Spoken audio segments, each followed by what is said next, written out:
สบายดีพี่น้องที่หักในองค์พระผู้เป็นเจ้าของเฮาทั้งหลาย ยินดีต้อนรับทุกคนเข้าสู่รายการข่าวฟ้าเดียวทุกๆวันกับคริสตจักรไสสนะของพวกเราข้าน้อยหวังอย่างยิ่งว่าพี่น้องทุกคนจะได้รับการหนุนใจจากพระคำของพระเจ้าในแต่ละวันเอเมนดังนั้นคือมื้อนี้เราจะมาสืบต่อศึกษาถ้อยคำของพระเจ้าในพระคัมภีร์มาระโกบทที่15ข้อที่1หาข้อที่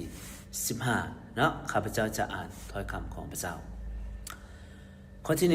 1พอหงเศร้ามาบรรดาหัวหน้าปโรหิตพวกเฒ่าแก่พวกธรรมจารย์และบรรดาสมาชิกสภา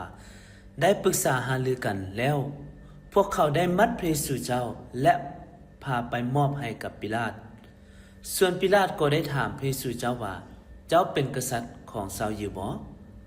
พระเยซูเจ้าทรงตอบว่าท่านเว้านั้นถูกแล้วหัวหน้าปโรหิตได้กล่าวโทษใส่พระเยซูเจ้าหลายเรื่องดังนั้นปิลาตจึงถามพระองค์อีกว่าเจ้าบ่ตอบจักคำบ่เบิ่งแม้พวกเขากล่าวฟ้องเจ้าตั้งหลายเรื่องแต่พระเยซูเจ้าบ่ตอบจักคำจนปิลาตประหลาดใจ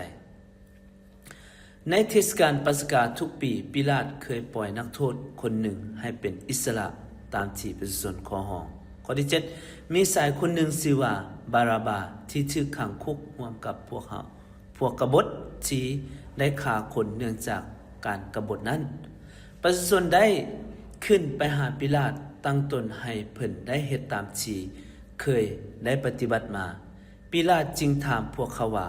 พวกท่านอยากให้ปล่อยกษัตริย์ของชาวยิวพวกท่านบ่ปิลาตรู้ดีว่าการที่พวกหัวหน้าปโรหิตนำพระเยซูเจ้ามามอบให้แก่ตนนั้นพวกเขามีใจอิจฉาแต่พวกหัวหน้าปโรหิตได้ยุยงประชาชนเพื่อขอให้ปิลาตปล่อยบาราบาแทนพระเยซูเจ้าปิลาตถามพวกเขาอีกว่าถ้าดังนั้นพวกท่านอยากให้เฮาเฮ็ดอย่างใดกับผู้ที่พวกท่านเอิ้นว่ากษัตริย์ของชาวยิวพวกเขาห้องตอบขึ้นว่าขึงมันไว้ที่ไม้กางแขนข้อที่14ปิลาตจึงถามพวกเขาว่าเป็นหยังจึงขึงผู้นี้ได้เฮ็ดผิดหยังแต่พวกเขาสัมผัสห้องแหงยิ่งขึ้นว่า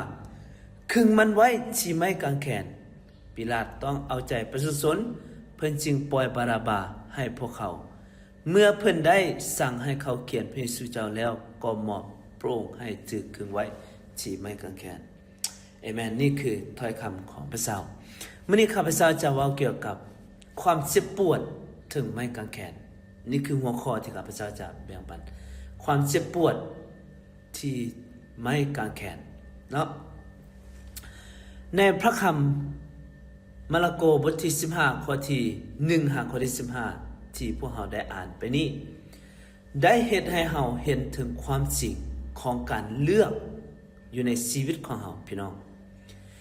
ชีวิตของเรามีหลายเรื่องที่ต้องเลือกแม่นบ่อย่างเช่นตื่นเช้าขึ้นมาเราจะเลือกเครื่องที่จะนุ่งว่ามื้อนี้เราจะใส่สีหยังเราจะกินข้าวกับหยังในตอนสวยเราจะไปเที่ยวใส่ในวันเสาร์จะมานี่เราเลือกพี่น้องชีวิตของเรามีหลายทางเลือกในขณะที่พระเยซูพระองค์เป็นพระเจ้าแต่พระองค์ก็ทรงเลือกที่จะเป็นมนุษย์และอยู่ท่ามกลางพวกเขาแต่ที่สำคัญคือพระองค์เลือกที่จะตายอยู่ถึงไม้กางแขนซึ่งเป็นบอนที่มันเจ็บปวดที่สุดเลยพี่น้องพระเยซูคริสต์เป็นพระเจ้าพระองค์สามารถที่จะเลือกตายอยู่บอนสบายก็ได้แต่พระองค์เลือกที่จะตายอยู่บอนที่มันเจ็บปวดเพื่อพวกเราทุกคนนี่คือการเลือกของพระเยซูพระองค์เลือกที่จะตายอยู่ถึงไม้กางแขนเพื่อพวกเรา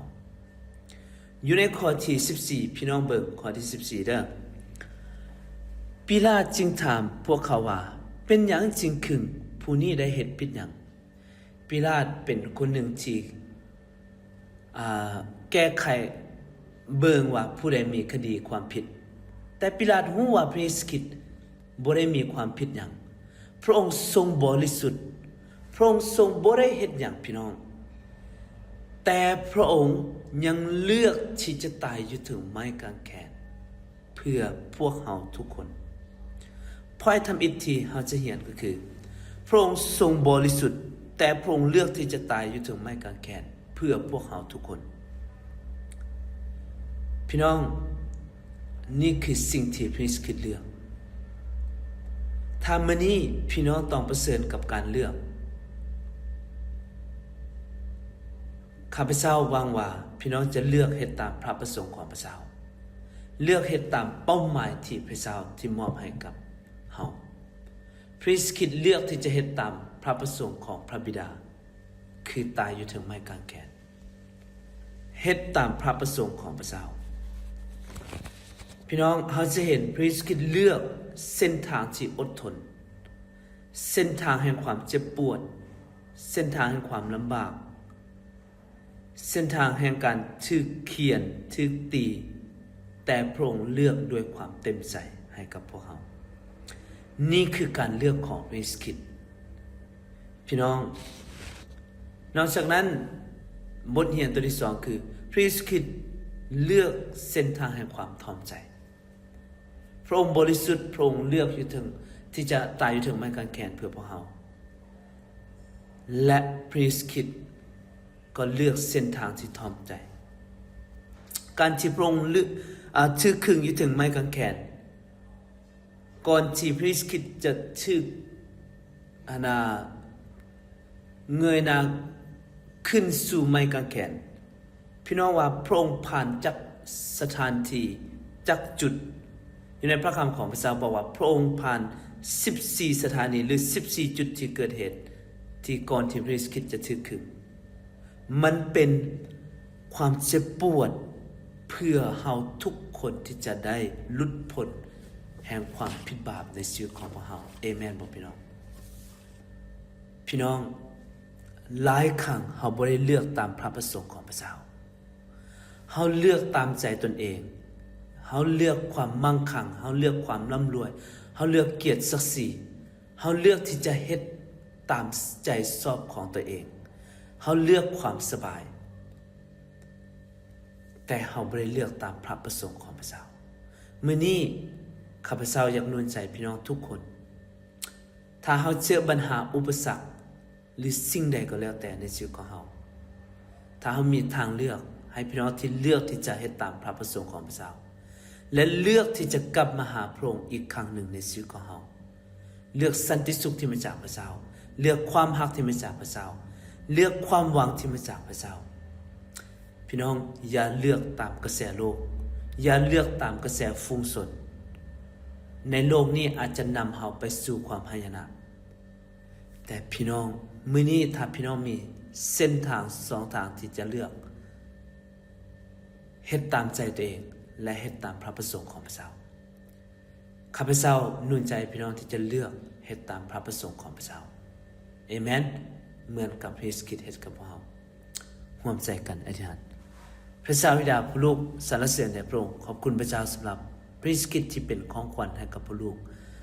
พระเยซูคริสต์ทรงบริสุทธิ์และพระองค์ทรงยอมที่จะสิ้นพระชนม์อยู่ถึงไม้กางแขนยอมที่จะเจ็บปวดเพื่อผู้ลูกจะได้หลุดพ้นออกจากความผิดบาปในชีวิตของผู้ลูกด้วยพระเจ้าขอบคุณพระองค์สำหรับวันนี้ที่พระองค์ทรงมอบชีวิตใหม่ให้กับผู้ลูกที่พระองค์ทรงให้ผู้ลูกเลือกเส้นทางที่จะเฮ็ดในสิ่งที่ถูกต้องตามนามพระทัยของพระเจ้าด้วยพระเจ้าขอบคุณพระองค์พระเจ้าอธิษฐานในพระนามองค์พระเยซูคริสต์เจ้าเอเมนเอเมนเอเมนขอพระเจ้าอวยพรพี่น้องทุกคนแล้วก็ enjoy ในการที่จะฟังพระคำของพระเจ้าเอเมน